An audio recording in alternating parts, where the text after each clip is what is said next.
Bienvenue à tous, vous trouverez dans cette vidéo une méditation guidée selon les techniques et les enseignements donnés par Paramahansa Yogananda.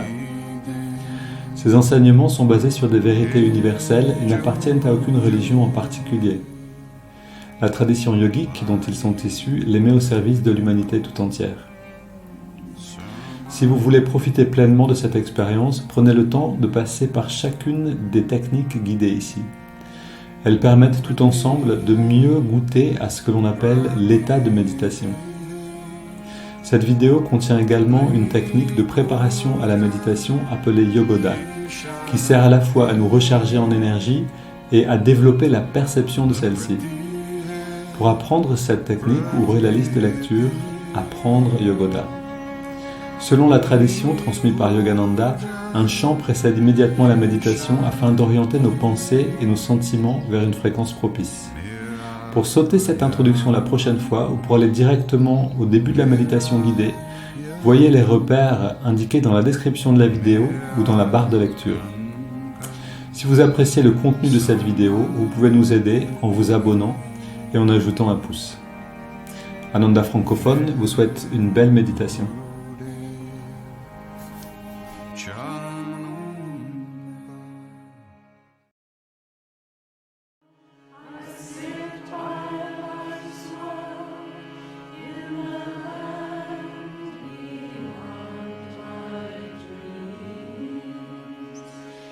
America? Surely these people are Americans. This was the thought as a panoramic vision of Western faces passed before my inward view. I summoned the bewildered faculty and gave the school into its charge. I know you will keep Lahiri Mahashaya's yoga ideals of education ever to the fore, I said. I shall write you frequently. God willing, someday I shall be back.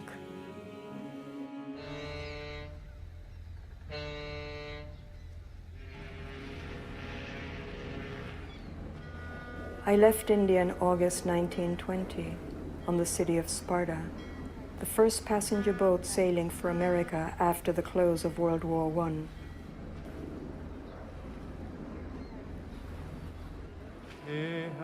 Yogananda was able to gain intuitive command of the English language during the trip, and even gave a lecture to his fellow passengers titled The Battle of Life and How to Fight It.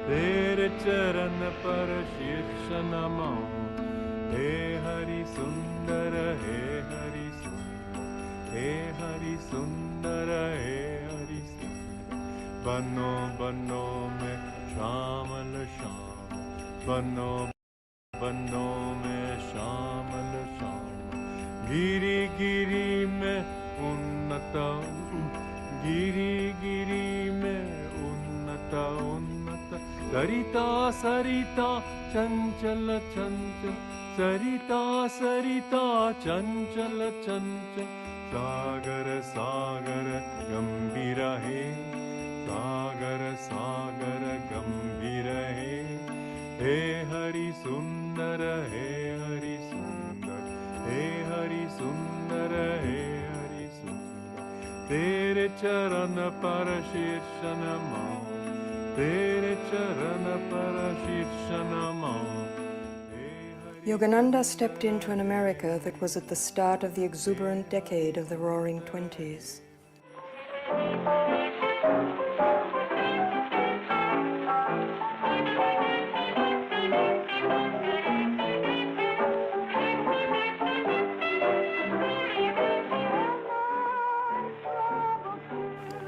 Upon his arrival, Yogananda headed to the Greater Boston YMCA, where he stayed for a short time.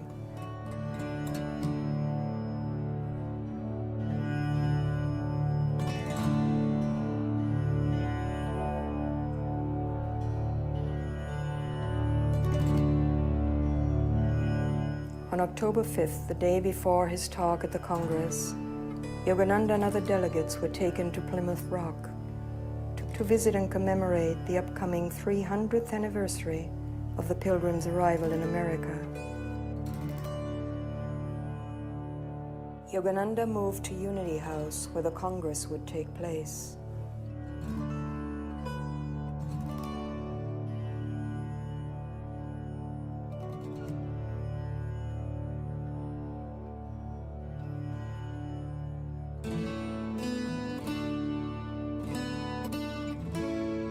As a result of his speech at the Congress, Yogananda began to be invited to many other speaking engagements around Boston.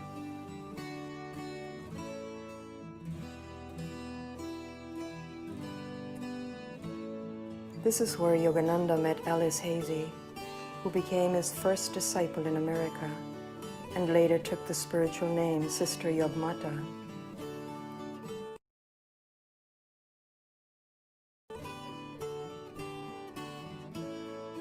When Yogananda saw Alice Hazy walk into the church that day, an inner voice told him that she would be the one to help start his Boston Center.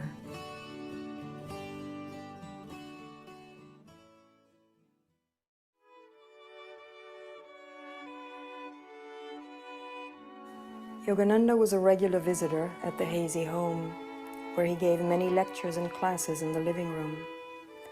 It was here that one of his guru's many predictions came to pass.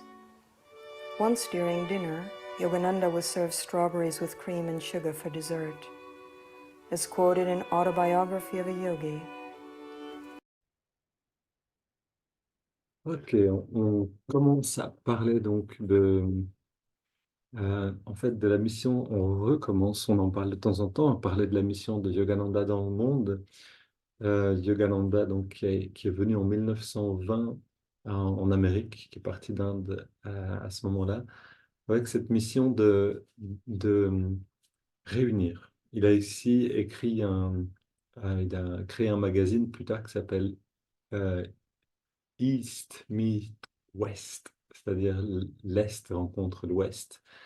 Et on va entendre dans le texte aujourd'hui que voilà, c'est vraiment quelque chose qui se passe maintenant. On peut voir aussi cet élan des Occidentaux pour aller en Inde, et aussi bien sûr l'élan depuis un certain temps de l'Inde qui veut ressembler à l'Occident d'une certaine manière, de manière plus matérielle. Mais il y a cette réunion qui s'est faite et qui est venue dans l'histoire donc très progressivement avec d'abord la colonisation anglaise qui a fait le pont, etc. Et puis en 1920, Yogananda est allé en Amérique pour révéler donc ces enseignements qu'on pratique ensemble, le Kriya Yoga et puis tous les enseignements qui font partie de cette initiation ou de ce chemin-là, comme rétablir une forme en fait de communion intérieure. Alors, c'est aussi pour nous un peu ce qui se passe maintenant, c'est que la France s'ouvre à cet enseignement. Donc, nous, on est là pour propager, pour diffuser ces enseignements de Yogananda en français. Ces enseignements en français n'existent que donnés par la SRF et d'une manière très... sont pas très présents en fait dans ce monde francophone. J'ai quelques amis qui sont allés à travers la SRF pour aller vers l'initiation au Kriya Yoga et qui ont reçu aussi des cours en anglais parce que les choses n'étaient pas encore traduites. Donc c'est vraiment quelque chose qui est nouveau pour la France, c'est de recevoir les enseignements de Yogananda. Et donc c'est un petit peu le thème de la semaine, sachant qu'on ouvre la porte d'une certaine manière à ceux qui veulent découvrir Ananda, ces communautés que Yogananda voulait créer et que son disciple Swami Kriyananda a créé dans le monde. Et donc une qui existe en Italie et qu'on va aller visiter en juin. Donc voilà, cette semaine, on va parler de cette porte qui s'ouvre pour le monde francophone et le fait de découvrir les enseignements de Yogananda. Allons maintenant donc dans la pratique de Yogoda. Je rappelle que cette pratique, c'est pour ceux qui la connaissent. Pour ceux qui ne la connaissent pas, il y a des vidéos sur YouTube pour l'apprendre, qui s'appelle donc Apprendre Yogoda. C'est une liste de lecture. Ok, on ouvre la fenêtre si possible pour avoir plus d'oxygène et on commence. Ô Esprit infini, recharge notre corps avec ton énergie cosmique, notre mental avec ta concentration et ta détermination, notre esprit avec ta sagesse et notre âme avec ta joie toujours nouvelle. Éternelle jeunesse du corps et de l'esprit, demeure en nous pour toujours. Et gardez un instant l'intériorité. Je dois ajuster, je crois, le microphone pour que tout le monde m'entende au maximum. Ok, c'est parti.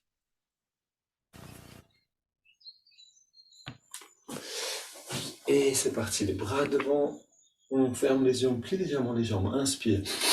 On remplit on remplit le corps d'énergie en agissant sur la volonté. C'est la volonté qui nous permet de remplir notre vie d'énergie et d'enthousiasme. La volonté agit sur les muscles et donc on contracte et on relâche. C'est la volonté qui nous met en mouvement, donc c'est la volonté qui agit sur les muscles à partir du moment où on bouge plus suffisamment. Notre volonté tombe naturellement, s'effondre. On a besoin de ces mouvements que Yogananda nous a donnés, ou alors d'autres mouvements, mais ces mouvements sont très complets pour recharger le corps avec de l'énergie, pour recharger notre volonté.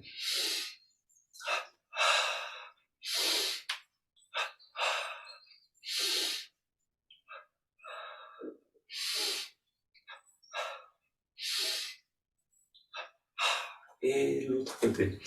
Et même allongé dans son lit, on peut, surtout au réveil, c'est quelquefois pas facile de sortir du lit. Et donc ça peut nous aider à contracter tous les muscles sur l'inspire, relâcher à l'expire, 2-3 fois. Et en général, ça donne le petit coup de boost pour réussir à se lever. On connaît ces réveils, quelquefois on a juste envie de disparaître sous la couette. Mais la vie nous attend à l'extérieur.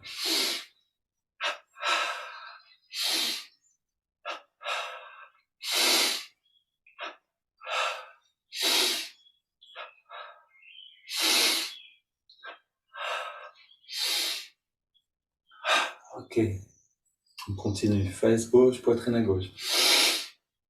Et à droite.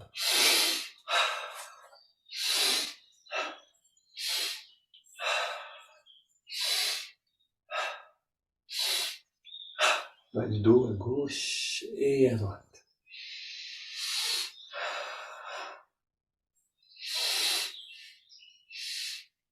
Milieu du dos à gauche et à droite.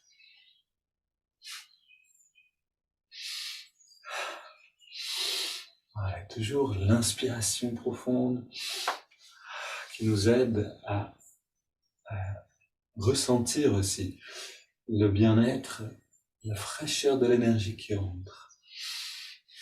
Mains sur les épaules.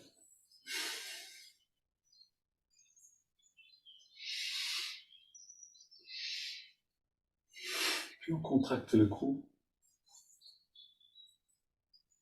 À gauche et à droite.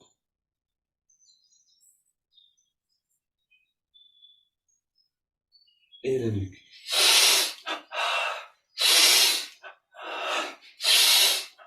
Petit cercle. Et dans l'autre sens. Grand cercle détendu.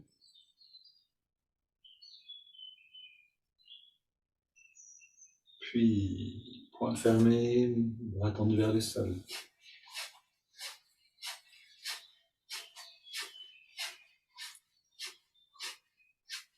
Mains sur les hanches, les jambes légèrement écartées. Voilà, et chaque mouvement est comme une pièce du puzzle. On a besoin de passer par chaque mouvement pour recharger chaque partie du corps. Et chaque journée est aussi une pièce du puzzle, c'est-à-dire que jour après jour, on pratique. Et c'est cette pratique régulière qui nous permet vraiment d'avancer. Et on a une grande satisfaction quand on sent que l'esprit croît, c'est-à-dire que la conscience grandit. Et ce qui fait que on peut retourner dans cette pratique jour après jour, c'est parce qu'on sent qu'il y a quelque chose qui change, quelque chose qui s'améliore jour après jour, un petit peu un bien-être.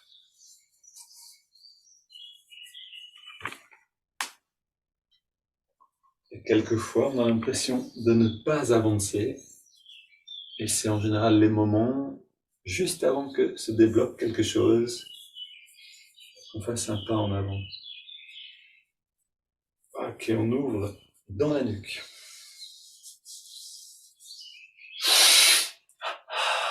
Et encore une fois, on inspire l'énergie.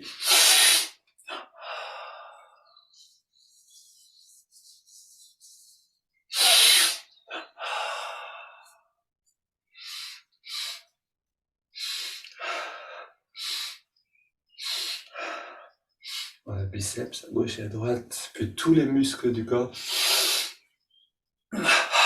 Encore une fois. Et encore une. Contracte le pied gauche et le pied droit. Contracte maintenant le mollet gauche, on relâche, et le mollet droit. Cuisse gauche, cuisse droite. Fesse gauche, fesse droite. Bas du ventre, haut du ventre. Avant-bras gauche, avant-bras droit. Et on relâche. Biceps gauche et droit. Poitrine à gauche et à droite. Le cou dans chaque direction. Puis on recommence, on garde le pied gauche engagé, on contracte le pied droit, on ajoute le mollet gauche et le mollet droit. Cuisse gauche, cuisse droite, fesse gauche, fesse droite, bas du ventre, haut du ventre, avant-bras gauche et droit, biceps gauche et droite, poitrine tout entière, double inspire. On contracte jusqu'à sentir une vibration dans tout le corps. On relâche le cou, la poitrine à droite et à gauche. Biceps à droite et à gauche, avant-bras droit et gauche. Le ventre, fesse droite et gauche, cuisse droite et gauche, mollet droit, mollet gauche, pied droit et pied gauche. Double inspire. Encore une fois, on contracte tous les muscles. Jusqu'à sentir cette vibration. Encore une fois. On relâche tout et on sent la chaleur qui vient dans le corps. On inspire lentement et profondément. On garde l'air dedans. Et on expire complètement détendu. On sent le bien-être.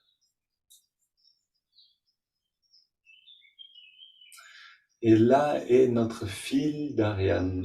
On va passer dans notre vie, bien sûr, par de nombreux endroits, de nombreuses situations. Le bien-être qu'on ressent dans la pratique, c'est ce qui fait qu'on reste fidèle. On inspire, on ramène les mains vers nous et vers le bas, comme des haltères invisibles. Et notre fil d'Ariane, donc, ce qui fait qu'on garde la bonne direction. C'est ces moments, après l'effort de la pratique, vient le réconfort, si on veut, vient le bien-être, la récompense. C'est-à-dire que le yogi vit à l'inverse de la personne ordinaire. C'est-à-dire qu'on va d'abord faire un effort pour ressentir ce plaisir intérieur, ce bien-être, au lieu d'aller chercher dans les sens, dans le fait de manger, de dormir, dans les sens en fait, un plaisir extérieur qui va amener ensuite par contre besoin de rétablir l'équilibre. Donc d'abord ici on rétablit l'équilibre, on fournit l'effort spirituel, et ensuite on profite de ce bien-être.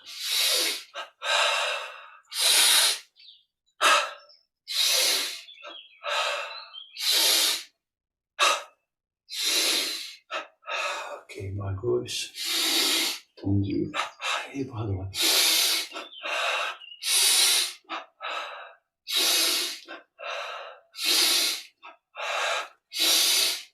Puis, latéralement.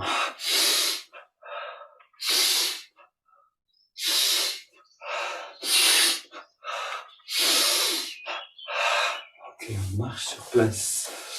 Et on va chercher cette joie à l'intérieur. Je suis positif, énergique et enthousiaste. On marche avec beaucoup d'élan.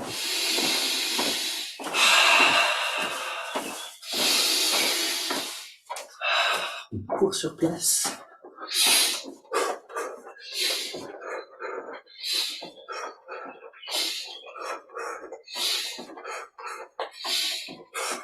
Pied gauche devant. Pied droit. coup de poing au ralenti. Engageons bien les muscles.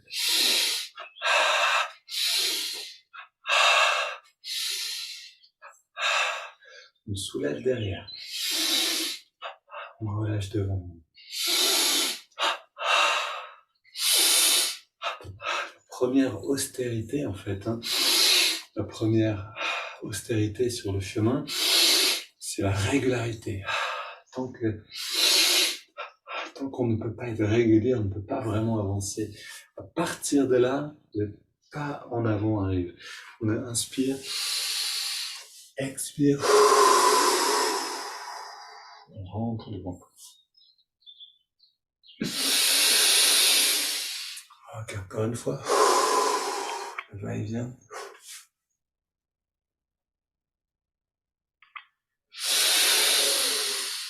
Et encore une.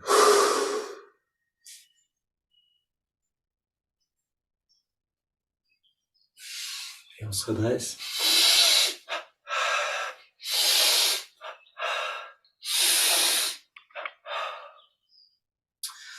Oui, c'est la première condition pour avancer sur un chemin spirituel, c'est la régularité. Et c'est là, finalement, où on échoue la plupart du temps au début, pendant longtemps, pendant peut-être de nombreuses incarnations, nous disent les yogis, on reste devant cette difficulté à devenir consistant dans notre effort. Parce qu'il y a un jour où on a envie, un jour où on n'a pas envie. Et si on laisse l'envie décider, on ne peut pas faire un pas en avant ici. C'est la première condition. Ensuite, une fois qu'on est décidé, on commence à sentir l'évolution, on commence à sentir qu'on fait des progrès et ça nous motive. Alors on a envie de plus, on a envie d'accélérer le mouvement. Et c'est possible, ça c'est la bonne nouvelle. Et donc viennent d'autres austérités. On inspire, on ramène les mains vers nous. Reste très détendu, expire vers l'avant.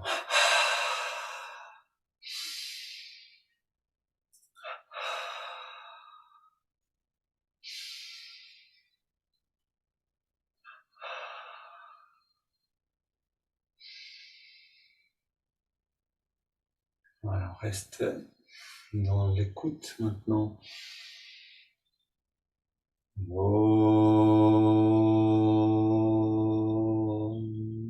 lâche les bras le long du corps, on se détend complètement, les yeux fermés. Et donc on est dans l'écoute des sensations internes.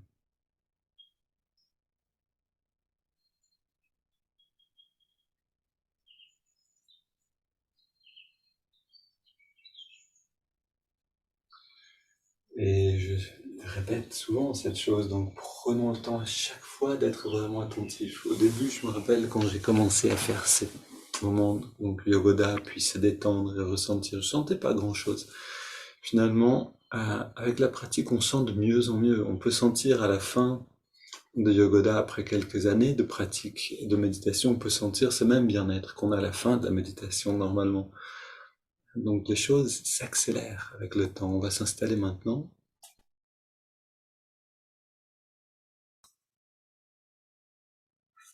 Aujourd'hui, on va pas chanter un chant, on va chanter les Om. On va simplement répéter le son du Om. Mais avant, on rentre à l'intérieur de nous.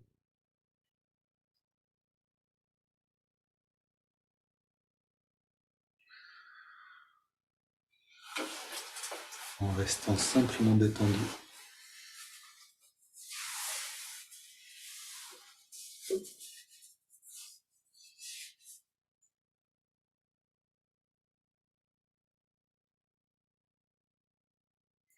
Et on ouvre l'écoute intérieure. On a une méditation, une technique de méditation que nous a donné Yogananda, que vous apprendrez ceux qui veulent aller vers le Kriya Yoga, vers l'initiation Kriya. Donc cette technique s'appelle l'écoute du son du Om. Et on peut déjà se préparer à cette forme de communion par l'écoute en ouvrant la perception intérieure, comme une oreille à l'intérieur de nous, c'est-à-dire comme plutôt un sens de l'ouïe, mais qui est dirigé vers le subtil.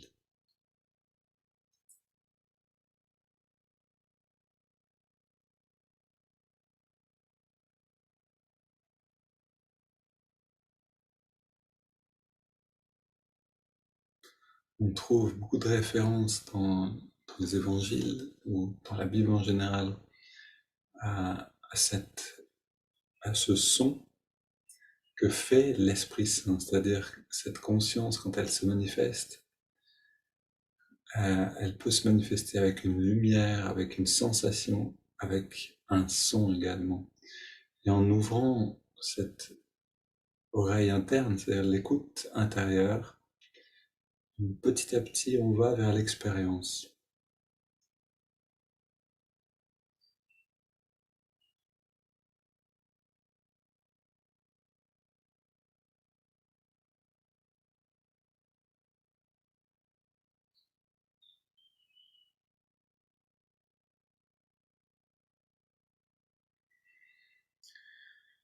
Et donc on va chanter quelques ohms, simplement, chacun à sa hauteur de voix, là où c'est confortable. Et le fait de chanter Om, c'est justement invoquer ce son-là à l'intérieur de nous. Donc après qu'on ait chanté, on va rester en silence pour écouter à l'intérieur, pour ressentir. Ça peut être une sensation tactile presque intérieure, ou ça peut être un son, quelle que soit la réponse. On va chanter une douzaine de fois à peu près.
Très détendu, immobile, on écoute à l'intérieur.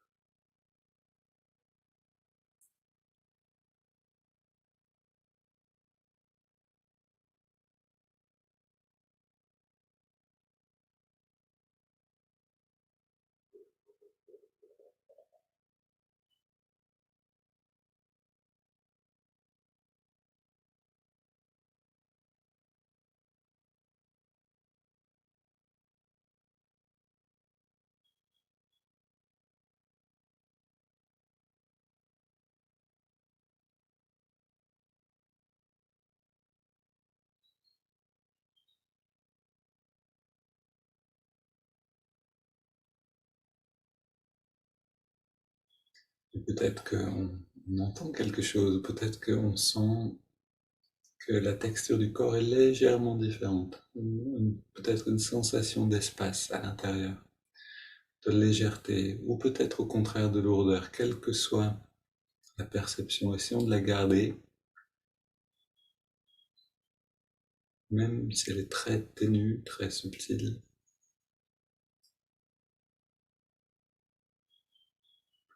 Et d'aller dans les respirations profondes avec cette perception-là. Donc on inspire profondément, le ventre sort.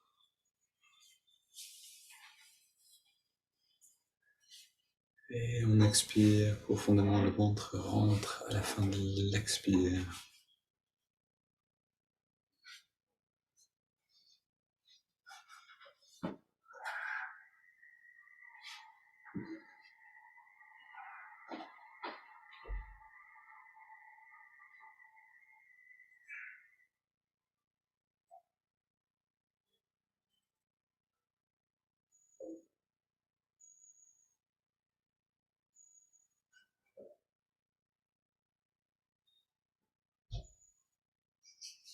On entrelace les doigts au niveau de la poitrine sur l'inspire. Et à l'expire, les mains vers l'avant, on arrondit le dos. Inspire, on étire vers le ciel. Expire, on se penche vers la gauche. Inspire au centre, expire vers la droite.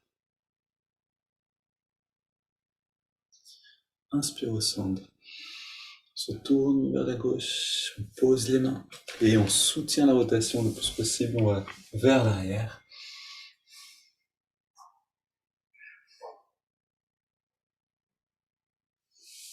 Puis on revient au centre, inspire, on étire vers le ciel.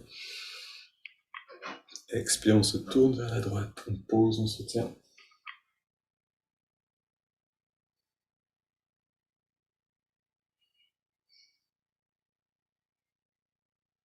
Et on revient au centre, on pose les mains derrière, on se penche légèrement vers l'arrière pour ouvrir la poitrine.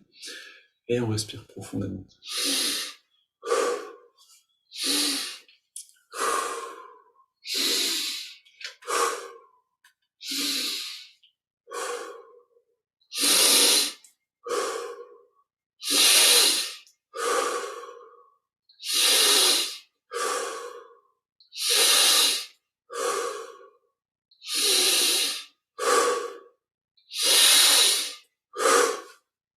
On augmente petit à petit l'amplitude des respirations.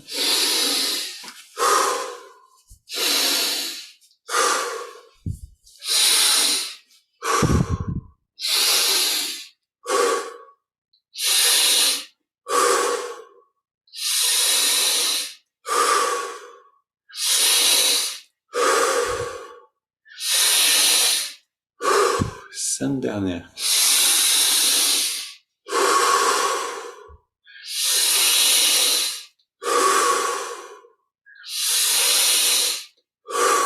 Deux dernières.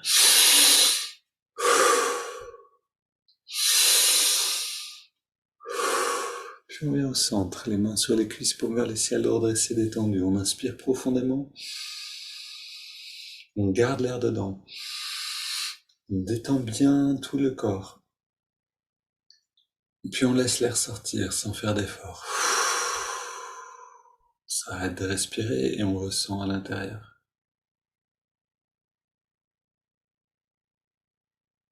On rentre dans ce grand bien-être.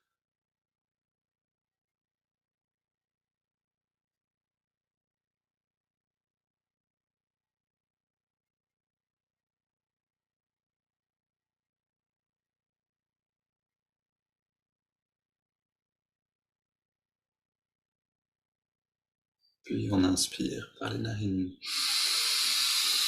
On garde l'air dedans. Poumon plein, on rentre le ventre, on contracte le périnée, on redresse le regard un peu plus.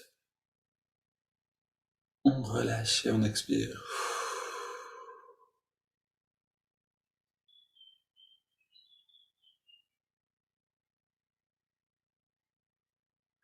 Et encore une fois, on est dans l'écoute, on est dans le bien-être. La récompense, je sais que faire ces 20 respirations demande un effort quelquefois. Quelquefois c'est facile, quelquefois ça demande un vrai effort. Mais on a toujours cette récompense à la fin de pouvoir plonger plus profondément dans la conscience elle-même.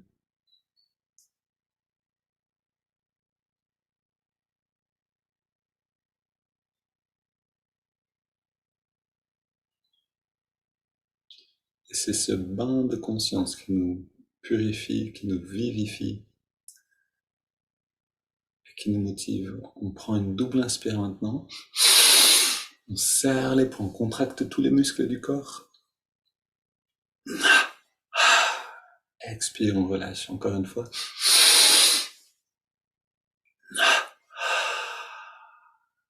Et encore une.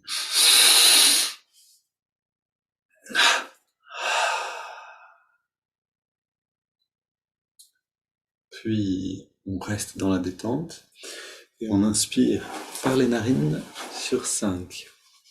Inspire en ressentant l'énergie qui remonte le long de la colonne.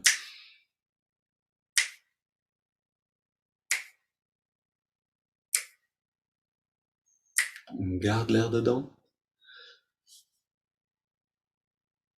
Toute l'énergie, l'attention vient à la jonction des sourcils.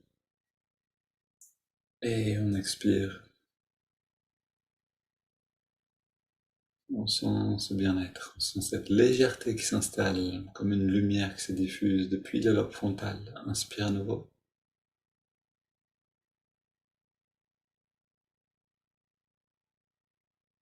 On garde l'air dedans.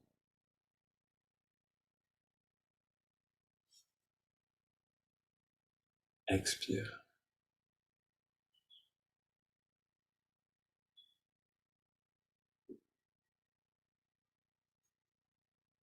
Inspire.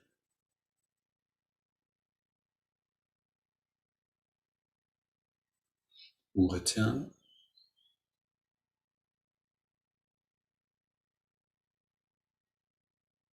Expire.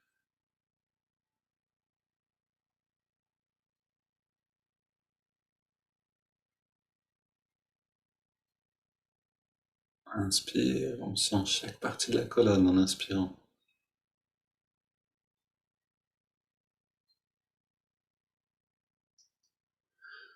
On garde l'air dedans. On sent le lobe frontal qui se remplit petit à petit d'énergie de conscience. Et on expire. Plus le lobe frontal, plus l'œil spirituel se réveille, et plus on sent cette légèreté, ce bien-être perceptif. Inspire une dernière fois.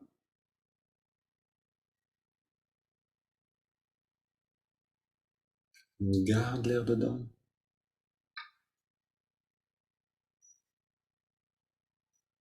Expire.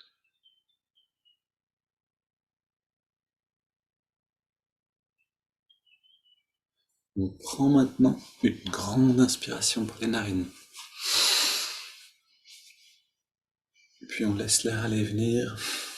On abandonne le contrôle du souffle.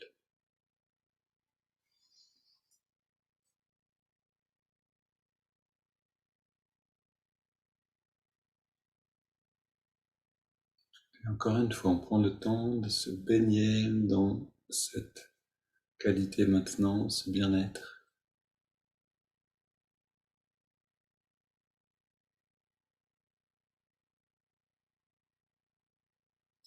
On a toujours cet équilibre. Si on fait que des efforts, on passe à côté de l'essentiel, c'est-à-dire être, ressentir.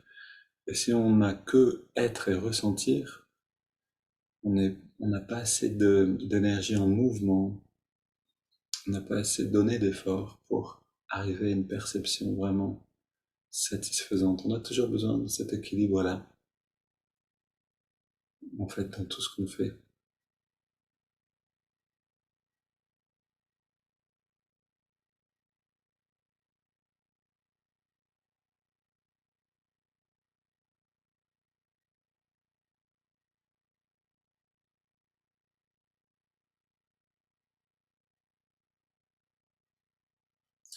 Et on va rester donc les yeux fermés, intériorisés, pour écouter ce passage de Faith is my armor, ce qui voudrait dire la foi est mon armure. Un livre qu'a écrit Swami Kriyananda. Et dans ce passage, on entend parler donc justement de la mission de Yogananda dans l'Ouest, en Occident. Un jour, en 1920, alors que Yogananda méditait seul dans une réserve encombrée de son école, il vécut une expérience qui changea le cours de sa vie. Il eut une vision panoramique de milliers de visages américains cherchant une aide et une orientation spirituelle. Le jeune Yogananda sut alors qu'il était temps de lancer cette mission pour apporter la richesse spirituelle de l'Inde, ses enseignements ancestraux, à l'Occident. Cette mission avait été prévue depuis longtemps par les grands maîtres yogiques qui forment une lignée de maîtres dont Yogananda est le dernier. Jésus-Christ, Mahavatar Babaji, Lahiri Mahashaya et Swami Shri Yukteswar. Tous ont joué un rôle dans la préparation de la mission de Yogananda dans le monde. Babaji, comme le raconte l'autobiographie d'un yogi, est un maître immortel qui vit toujours dans la section de Badrinarayan de l'Himalaya, avec un petit groupe de disciples très avancés. Yogananda écrit à son sujet: le Mahavatar est en communion constante avec le Christ. Ensemble, ils envoient des vibrations de rédemption et ont planifié la technique spirituelle de salut, de salvation, de salut pour cet âge. La mission de Jésus-Christ est de diriger l'évolution spirituelle de l'Occident, et celle de Babaji, qui est une incarnation de Krishna, celle de l'Orient. Le Christ est apparu à Babaji et lui a demandé d'envoyer un maître en Occident pour montrer l'unité sous-jacente de leurs enseignements. Yogananda dira plus tard: dans le plan cosmique, le temps est venu de combiner ces deux lignées en une seule. L'Est et l'Ouest doivent s'unir.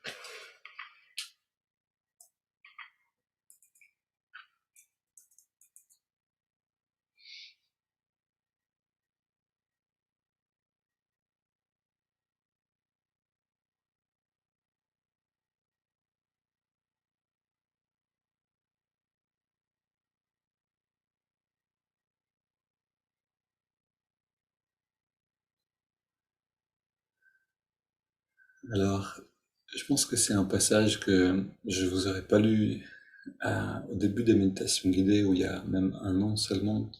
C'est un passage on peut penser que c'est un petit peu féerique ou une légende, comme je parle quelquefois avec des amis qui font du yoga, et certains peuvent dire par exemple: oui, mais enfin Jésus par exemple c'est une légende, c'est un mythe, il y a des miracles et c'est pas réaliste. Donc on a vraiment différentes manières de voir la vie.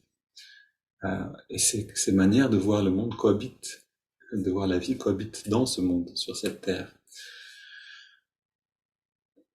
Un philosophe disait: on peut voir finalement la preuve de l'existence de Jésus, c'est l'effet qu'il a eu sur le monde. C'est-à-dire, si on regarde la civilisation avant et après, d'ailleurs notre calendrier fonctionne de cette manière, avant et après Jésus-Christ, parce que le monde a changé.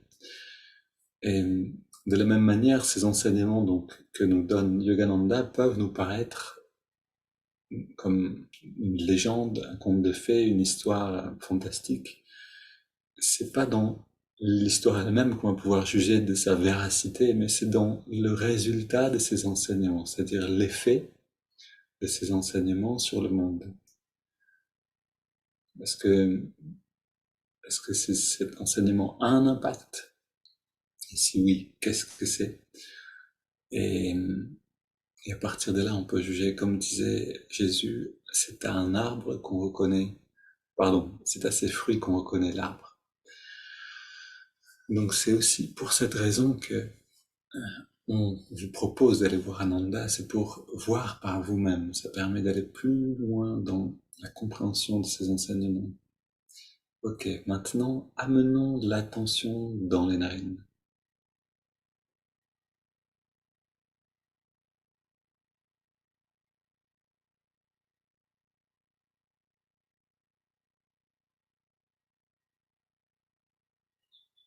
On trouve l'endroit où on sent l'air le mieux, et à cet endroit-là, on entre dans la fraîcheur et la fluidité de l'inspiration. On devient fluidité, fraîcheur, et la tiédeur et la détente de l'expiration.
On entre dans cette sensation de plus en plus profondément, chaque jour, avec une fraîcheur nouvelle.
On ajoute le mouvement de l'index de la main droite pour détendre le corps suffisamment.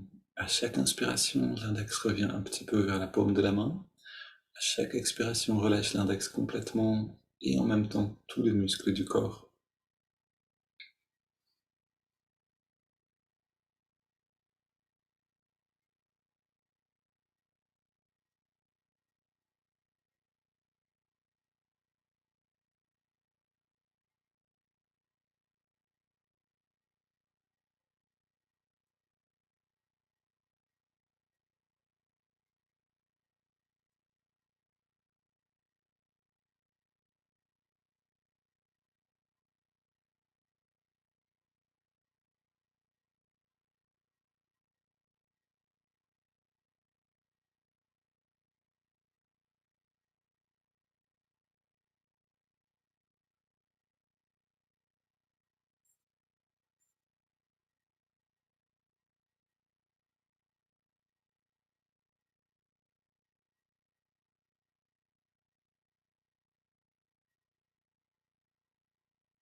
Et maintenant, dans cette détente, cette intériorité, on ajoute le mantra Hong So. Hong qui accompagne chaque inspiration naturelle, So chaque expiration naturelle.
Ok, on prend une grande inspire. Expire en 3 fois. On arrête un instant de respirer.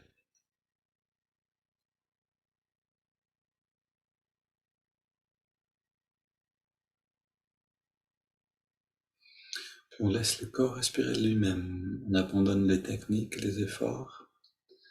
Et on laisse simplement cette paix intérieure s'épanouir en nous-mêmes.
Une journée lumineuse à tous.